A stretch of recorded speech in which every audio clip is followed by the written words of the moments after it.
안녕하세요. 오늘도 사연살롱을 찾아주셔서 감사합니다. 결혼을 앞둔 30대 여성이에요. 현재 나의 불행은 과거에 내가 벌인 잘못의 대가라고 하죠. 저는 이 말에 많은 위안을 받았어요. 적어도 죄를 지은 인간은 시간이 얼마나 흘렀건 간에 그에 대한 죄값을 치러야 한다고 믿으니까요. 그래야 피해자가 조금이라도 상처받은 마음을 달랠 수 있지 않겠어요? 제가 그랬던 것처럼 말이죠. 어린 시절 저희 집은 참 가난했어요.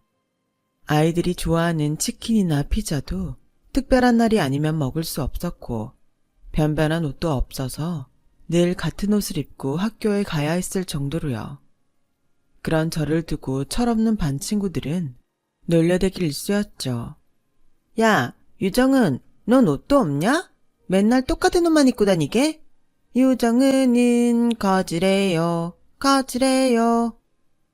상대의 아픔을 생각할 정도로 속이 깊지 않았던 아이들의 철없는 행동에 저는 늘 고개를 숙여야 했어요. 그런데 이런 아이들의 철없는 행동은 그나마 양반 축에 속했어요. 저희 반 담임에 비하면요. 절대로 그러지 말아야 할 위치에 있던 담임은 어린 제게 씻을 수 없는 상처를 안겨주었거든요. 지금은 많이 사라졌지만 당시에는 촌지라는 게 만연했어요. 상대에게 잘 보이거나 특별한 혜택을 받기 위해 주는 뇌물이요. 안타까운 일이지만 예전엔 선생님들이 이 촌지를 많이 받으셨죠. 제 또래나 저보다 연배가 있으신 분들은 촌지 때문에 차별을 받아본 분들이 꽤 있을 거예요. 눈앞의 돈 욕심에 동심을 파괴하고 교사로서의 자존심과 존엄성을 스스로 파괴한 자들이 벌인 짓이었죠. 특히 대입을 앞두고 대학 원서를 쓸 때 이런 일이 많이 일어나곤 했어요. 자식들이 좋은 대학에 들어가길 바라는 부모의 마음을 이용해 촌지를 강요하고 받아 챙기는 담임들이 꽤 많았거든요. 비단 고등학교만의 문제는 아니었어요. 초등학교에서도 만행했으니까요. 저 역시 그 피해자 중 하나였어요. 저희 학교에 새로 부임했던 담임은 아이들 얼굴과 이름을 익히기도 전에 학부모 개별 상담을 시작했어요. 명목상 학교와 가정의 융화를 통해 아이들의 학습 능력을 증진시킨다고 했지만 본 의도는 돈봉투였어요. 새학기에 들어 아이 담임을 만나러 온 학부모들은 하다못해 음료수 박스라도 손에 들고 왔어요. 담임은 알아서 먼저 돈봉투를 내미는 학부형한텐 세상 너그럽고 인자한 모습을 보였지만 그렇지 않은 학부모한테는 마치 아이가 굉장히 문제가 있는 것처럼 겁을 줘서 기어이 돈봉투를 받아내곤 했어요. 문제는 저처럼 쥐어짜도 돈이 나올 기미가 안 보이는 학생이었죠. 당시 만리동 옷공장에서 미싱사로 일하던 저희 엄마는 공장의 사정을 말하고 잠시 짬을 내 학부모 상담을 하러 오셨어요. 담임은 마치 제가 천하에 둘도 없는 막대 먹은 아이인 것처럼 떠들었고 그 말을 들은 엄마는 그럴 리 없다며 평소 집에서의 제 행동을 증거로 선생님이 잘못 보신 것 같다고 했어요. 저희 부부가 맞벌이를 하는 바람에 제대로 챙겨주지도 못하는데 어린 게 힘든 엄마 위한다고 집 청소도 하고 설거지며 세탁기도 돌리는걸요. 이런 우리 딸이 학교에서 그런 행동을 한다는 건 도저히 믿을 수가 없네요. 선생님께서 잘못 보신 건 아닌가요? 아니, 그럼 내가 학부모 앞에서 거짓말이라도 한다는 겁니까? 이젠 교사도 못 믿겠다 이거냐고요. 이러니 아이가 뭘 보고 배우겠어요. 이런 애는 커봐야 미래가 뻔합니다. 복도에서 엄마를 기다리던 제 귀에도 담임의 쩌렁쩌렁한 목소리가 들렸어요. 하지만 엄마는 끝까지 뜻을 굽히지 않았고 오히려 담임한테 사과하라고 말했어요. 아무리 담임 선생님이라도 아직 어린 아이의 미래에 대해 함부로 말하는 건 잘못이라면서요. 몇 차례 담임의 고성이 들린 뒤에야 학부모 상담은 끝이 났어요. 그리고 그 다음 날부터 저는 지옥을 맛보게 된 거예요. 하루빨리 5학년이 되어 마녀 같은 담임을 안 보는 게 소원일 정도였죠. 엄마는 그런 저를 보시곤 당신 때문에 제가 힘들어진 것 같다시며 담임을 찾아가 사과하겠다고 했지만 제가 말렸어요. 왠지 그랬다가는 더 힘들어질 것 같았거든요. 그렇게 지옥 같은 4학년을 보내고 드디어 저는 5학년이 되었어요. 그런데 4학년 때 담임이 또다시 저희 반 담임이 됐지 뭐예요. 희망이 눈앞에서 산산이 부서진 기분이었어요. 저를 바라보는 담임의 눈빛은 여전히 매서웠고 제 앞날은 정해진 거였죠. 역시나 이번에도 학기가 시작하자마자 담임은 학부모 상담을 시작했어요. 엄마한테 그 사실을 알렸더니 엄마는 작정한 듯 걱정 말라고 하더군요. 그렇게 제 차례가 되어 방과 후 교실에서 엄마랑 담임이 단둘이 상담을 시작했어요. 저는 복도에서 엄마를 기다렸고요. 그런데 엄마가 들어간 지 얼마 안 돼서 복도가 쩌렁쩌렁 울리도록 격양된 엄마 목소리가 들리지 뭐예요. 당신이 이러고도 선생이야? 나 당신 교육청에 신고할 거야. 돈 봉투 뜯어내려고 자기 반 학생한테 상처 주는 게 선생이냐고. 그런 소리는 다른 부모들처럼 성의를 보이고서나 하세요. 돈 없는 걸로 유세 떨지 말고. 그리고 내가 언제 내 입으로 돈 달라고 말한 적 있습니까? 교육청에 신고를 하든 투서를 넣든 마음대로 하세요. 증거도 없이 교사를 모함하면 어떻게 되는지 확실히 알게 될 테니까. 뻔뻔한 담임의 태도에 엄마는 주먹을 부르르 떨며 교실을 나왔어요. 그리고 더는 안 되겠다며 얼마 뒤 저를 다른 학교로 전학시켜 주셨어요. 주소지 근처 학교를 두고 타 지역 학교로 전학을 할 수가 없었던 탓에 결국 저희는 이사까지 하게 되었죠. 그런데 결과적으로 이게 신의 한 수가 되었지 뭐예요. 새로 이사한 집 3층엔 주인 할아버지 혼자 살고 계셨는데 엄청 깐깐한 구두쇠에 동계산이 철저한 분이셨어요. 세입자 중 누구라도 월세가 하루라도 늦으면 아주 난리가 날 정도로요. 세입자가 자신의 딱한 처지를 말하며 월세를 조금만 깎아달라고 부탁해도 이거 이내래 북에 자식 새끼까지 두고 내려와서리 이날 이때까지 고생해 장만한 집이야. 손톱이 빠지도록 죽어라 이래서 번 돈으로 장만한 이 집을 말이디. 피 한 방울 안 섞인 니놈 월세나 깎아주는 데 서야 되겠소. 여들의 삶은 호박에 이도 안 들어갈 소리 집어치우고 돈 못 내갔으면 이 집에서 당장 짐 싸서 나가라. 어린 제 눈에는 그런 주인 할아버지가 피도 눈물도 없는 사람 같았어요. 바늘로 찔러도 피 한 방울 안 나올 것 같았거든요. 그런데 이런 할아버지의 마음을 단번에 사로잡은 일이 생겼지 뭐예요. 저희 외할머니 역시 이북 출신이었던 탓에 저희 엄마는 외할머니한테 배운 이북 요리를 할 줄 아셨는데요. 그중 가자미 식혜는 타의 추정을 불허할 만큼 최고였어요. 하루는 엄마가 시장에 들렀다가 가자미를 떠리로 헐값에 사왔는데 크기가 하도 작아서 구워 먹기도 그렇고 조림을 해먹기도 그래서 엄마 주특기인 가자미 식혜를 담갔어요. 얼마 뒤 잘 익은 가자미 식혜를 주인집 할아버지한테도 나눠드렸는데 그 맛을 보시고는 반해서 그 후로도 종종 저희 엄마한테 가자미 식혜 좀 담가달라고 부탁을 하곤 하셨죠. 주인집이기도 하고 하도 연세 많은 노인이 혼자 사시는 게 딱해서 엄마는 싫은 내색 없이 매번 담가드렸어요. 그렇게 2년 가까이 공짜로 해드렸더니 하루는 주인 할아버지가 저희 집에 찾아와 그러시더라고요. 엄마 음식 솜씨라면 식당을 차려도 잘 될 거라면서 식당을 하나 내줄 테니 가자미 식혜를 만들어 팔아보라고요. 처음엔 황당하기만 했던 엄마는 중국산 옷이 대량 수입되면서 만리동 옷공장들이 하나 둘 폐업을 하게 되자 주인 할아버지 말대로 식당을 해보기로 마음먹었어요. 식당은 주인 할아버지가 차려주는 대신 4달 수입 중 일정 금액을 주인 할아버지께 드리는 방식이었죠. 가자미 식혜만 팔아서는 손님을 끌기 힘들 것 같아서 이북식 만두도 함께 만들어 팔게 되었어요. 처음에는 파리만 날리는 날이 많았어요. 그래서 잔뜩 담가둔 식혜를 이웃과 주인 할아버지한테 무상으로 드렸죠.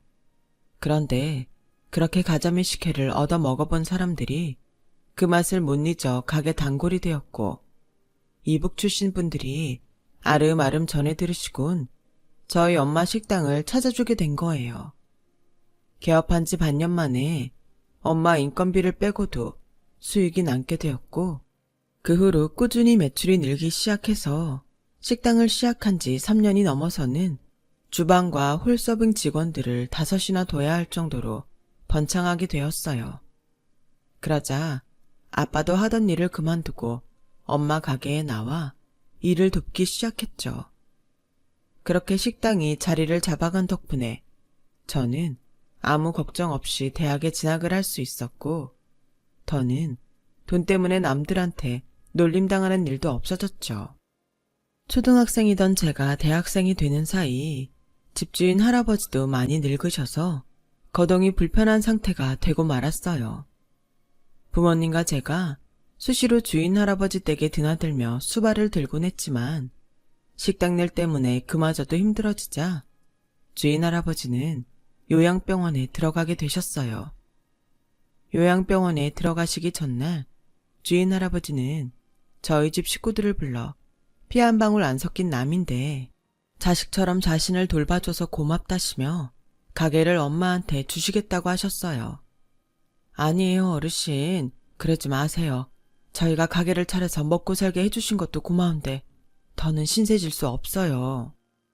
엄마는 한사코 사양했지만 주인 할아버지는 애초에 가게를 차려줄 때부터 그러기로 마음 먹고 시작한 거라시며 사양하지 말고 그냥 받으라고 하셨어요.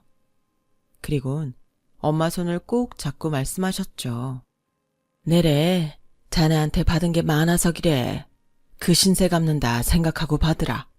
없는 살림에 가든 살아보겠다고 아등바등 하는 거이 내 눈엔 그렇게 이쁠 수가 없었어. 돈벌레 같은 집주인한테도 인정을 베푸는 자네 모습을 보면서 말이야. 내래, 인생 잘못 살았구나 하는 생각을 하지 않았겠소? 얼마 남지 않은 인생, 내래 인간답게 살아보려고 그러는 거니까네. 입 닫고 그냥 받으라. 그리고는 그동안 매달 가게 수익금 중 일부를 받아왔던 돈을 대학 등록금으로 쓰라며 제게 주셨어요. 다음 날 요양병원에 들어가신 주인 할아버지는 그곳에서 2년 정도 사시다가 세상을 떠나셨어요. 저희 식구들은 매달 2번씩 가게 문을 닫는 날마다 요양병원에 찾아가 주인 할아버지를 뵙고 오곤 했는데, 그때마다 엄마의 가자미 식혜 맛을 잊을 수 없다는 말씀을 하셨죠. 하지만 너무 쇠약해지신 탓에 음식물을 섭취할 수 없어서 더는 가자미 식혜를 드실 수 없었어요. 주인 할아버지가 돌아가시고도 못내 그게 마음에 걸렸던 엄마는 매년 주인 할아버지의 기일 때마다 낙골당에 가자미 식혜를 가지고 가셨어요. 평생 구두쇠로 살았던 주인 할아버지는 살아생전 당신이 모아둔 재산을 사회에 환원하고 가셨는데 그 금액이 무려 100억이 넘더라고요. 그런데도 산동네 쓰러져가는 빌라에서 독거노인으로 궁색하게 사셨던 건 북에 두고 온 가족에 대한 미안함 때문이었대요. 그 마음이 이해가 가면서도 한편으로 짠하다는 생각이 들었어요. 주인 할아버지께서 주신 돈으로 학자금 걱정 없이 대학 공부를 마친 저는 남은 돈으로 유학을 떠나게 됐어요. 주인 할아버지께서 힘들게 모은 돈이니 한 푼도 허투루 쓰고 싶지 않았거든요. 유학생활 중에도 틈틈이 아르바이트를 하면서 용돈벌이도 하고 나름 알뜰한 유학생활을 보내고 있었죠. 그러다 같은 학교에 다니던 한인 유학생을 만나 사귀게 되었고, 몇 년 뒤에 학업을 마치고 함께 귀국해 취직을 할 때까지도 늘 함께였어요. 그렇게 입사 2년 차쯤 됐을 때였어요. 남자친구가 이제 둘 다 얼추 자리도 잡았으니 결혼하자고 하더라고요. 결혼이 급했던 건 아니지만 처음 사귄 남자기도 하고 유학 시절부터 5년이나 연애를 해온 탓에 결혼을 한다면 이 남자랑 해야겠다고 생각했던 차라 흔쾌히 그러자고 했어요. 그런데 하필 그때 영어 실력이 좋다는 이유로 남자친구가 해외 지사에 파견 근무를 하러 가게 됐지 뭐예요. 다행히 가까운 동남아 지역이라서 휴가 때 얼굴을 보러 갈 수 있었지만 제가 업무 때문에 바빠지면서 점점 만나러 가는 횟수도 줄고 통화도 뜸해지게 되었어요. 그랬더니 남자친구가 조바심이 났는지 주말에 갑자기 집에 찾아왔더라고요. 몇 시간 전까지만 해도 하노이에 있던 사람이 갑자기 저희 집 대문 앞이라고 하니까 처음엔 거짓말인 줄 알았어요. 그래서 거짓말 말라고 했더니 수화기 너머로 다급하게 그러지 뭐예요. 나 몇 시간 뒤에 밤 비행기 타고 다시 돌아가야 돼. 너 얼굴 보려고 왕복 10시간을 날아서 온 거란 말이야. 그 말에 반신반의하며 나가봤더니 정말 저희 집 대문 앞에 서 있더라고요. 요즘 들어 연락도 뜸하고 전화통화도 안 돼서 제가 딴 남자를 만나는 줄 알았던 모양이었죠. 사람을 어떻게 보고 그래? 내가 5년 사귄 남자를 두고 양다리나 걸치는 사람으로 보여? 그럼 어떡해? 눈에서 멀어지면 마음에서도 멀어진다는데 내가 오죽하면 이렇게 왔겠어. 눈물까지 글썽이는 남자친구를 보니 귀엽기도 하고 안쓰럽기도 했어요. 이 남자가 이렇게 나를 좋아하는구나 생각하니 어깨도 으쓱했고요. 그래서 남자친구를 배웅하러 공항으로 가는 길에 주얼리샵에 들러서 커플링을 샀어요. 그걸 하나씩 나눠 끼고는 남자친구의 파견 근무가 끝나면 바로 결혼하기로 약속했어요. 2년 뒤 남자친구의 파견 근무가 끝나고 드디어 결혼을 하게 되었어요. 그동안 양가 어른들을 뵌 적은 없었지만 유학 시절까지 포함해 워낙 오랜 시간 연애를 했던 탓에 전화로는 인사를 몇 번 드렸었는데 이번에 정식으로 인사를 드리게 된 거예요. 저는 예비시댁에 인사를 드리러 가기 전에 남자친구한테 시부모님에 대해 몇 가지 물어봤어요. 무슨 일을 하시는지, 뭘 좋아하시는지, 잘 보이려면 어떻게 해야 하는지를요. 아빠는 행정직 공무원이시고 엄마는 초등학교 교감 선생님이셔. 두 분 다 직업이 그래서 그런가 범생이 스타일을 좋아하시지. 딱 자기 같은 스타일 말이야. 두 분 다 직업상 뇌물은 질색하는 분들이라서 괜히 선물로 환심 사려고 했다간 역효과가 날 수도 있어. 특히 엄마는 그런 건 딱 질색이거든. 그냥 평소 있는 그대로의 자기를 보여드리면 분명히 좋아하실 거야. 자기 어머님은 참교육자시구나. 내가 경험한 선생 중에는 안 그런 사람도 있었거든. 어디든 미꾸라지 한 마리가 물을 흐리는 법이니까. 아마 자기도 우리 엄마를 만나보면 교사에 대한 안 좋은 기억이 싹 사라질 거야. 내가 세상에서 가장 존경하는 사람이 바로 우리 엄마거든. 자신의 부모를 자신있게 존경한다고 말하는 남자친구를 보면서 저도 내심 시어머니에 대한 기대를 갖게 됐어요. 그런데 어서 와요 정은 양. 우리 애한테 얘기 많이 들었어요. 그동안 얼마나 보고 싶었나 몰라요. 저를 향해 환하게 웃는 남자친구의 엄마를 보니 일순간 몸이 굳어버렸어요. 어린 시절 촌지 때문에 저를 힘들게 했던 바로 그 담임이었거든요. 단번에 알아본 저와는 달리 예비 시어머니는 저를 알아보지 못했어요.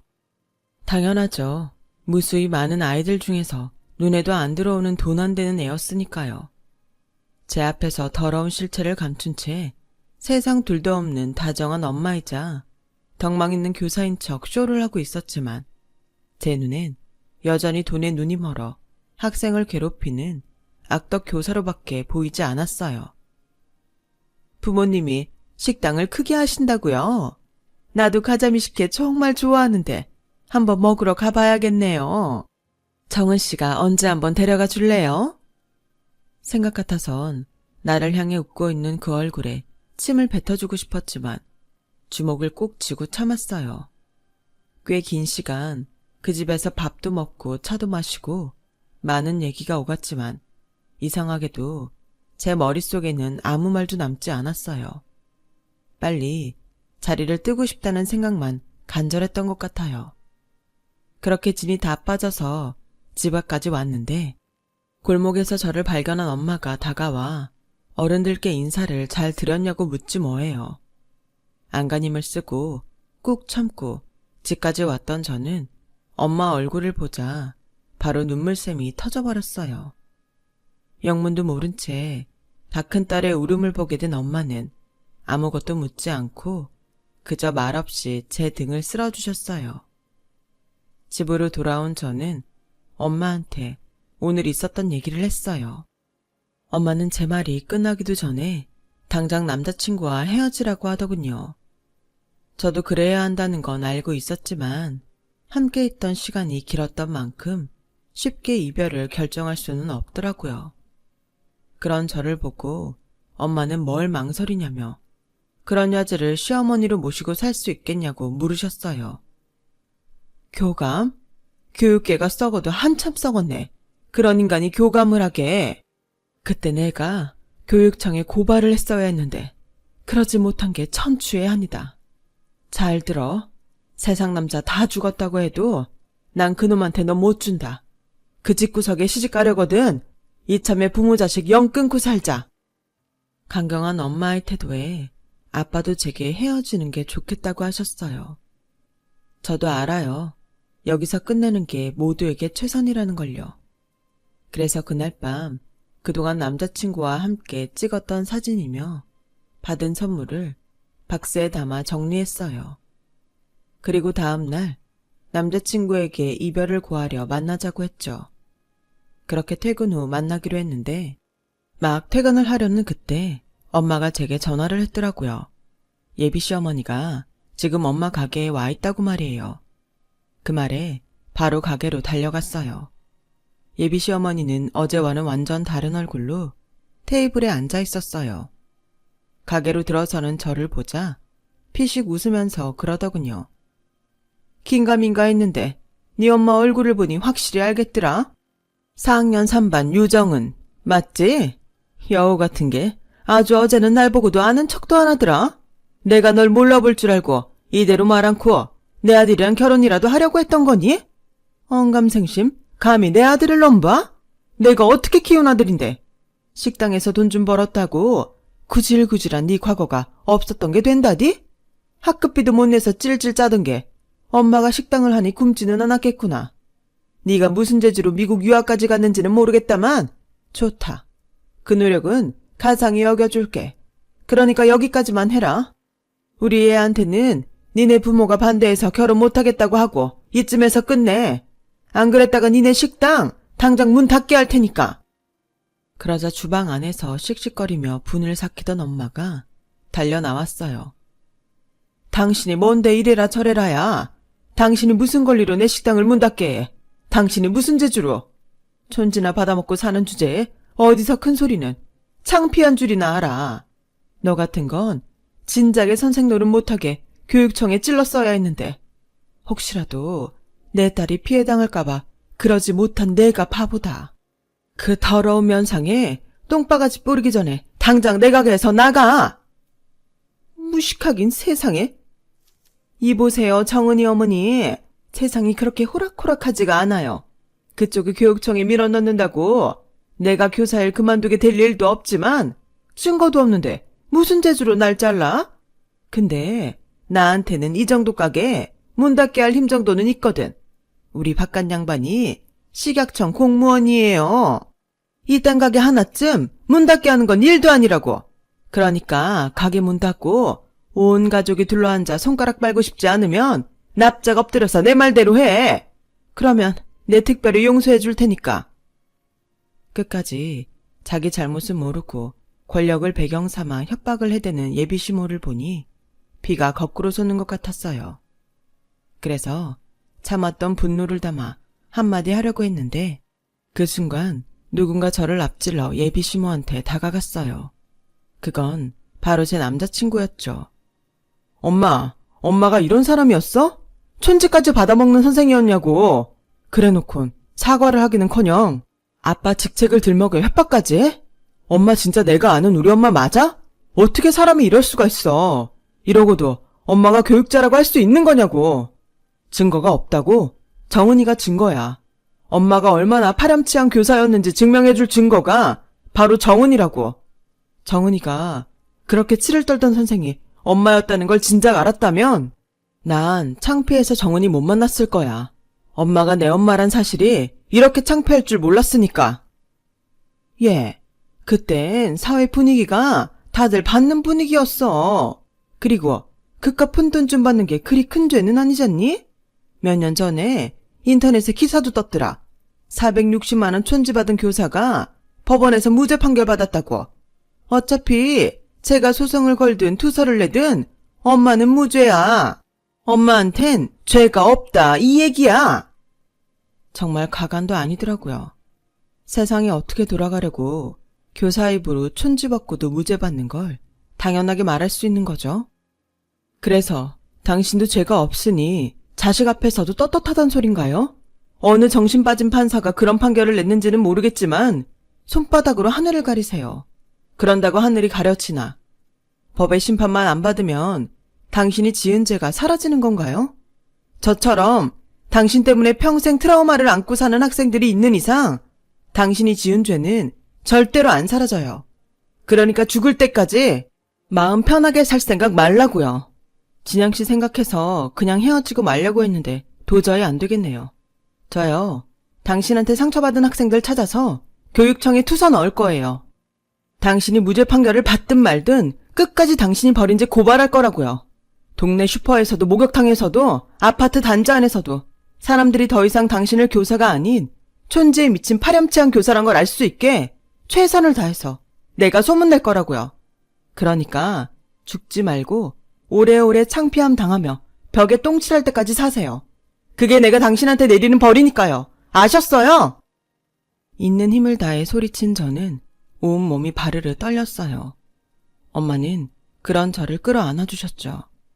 절규에 가까운 제 외침에 남자친구는 눈물을 글썽이며 자기 엄마를 데리고 가게에서 나갔어요.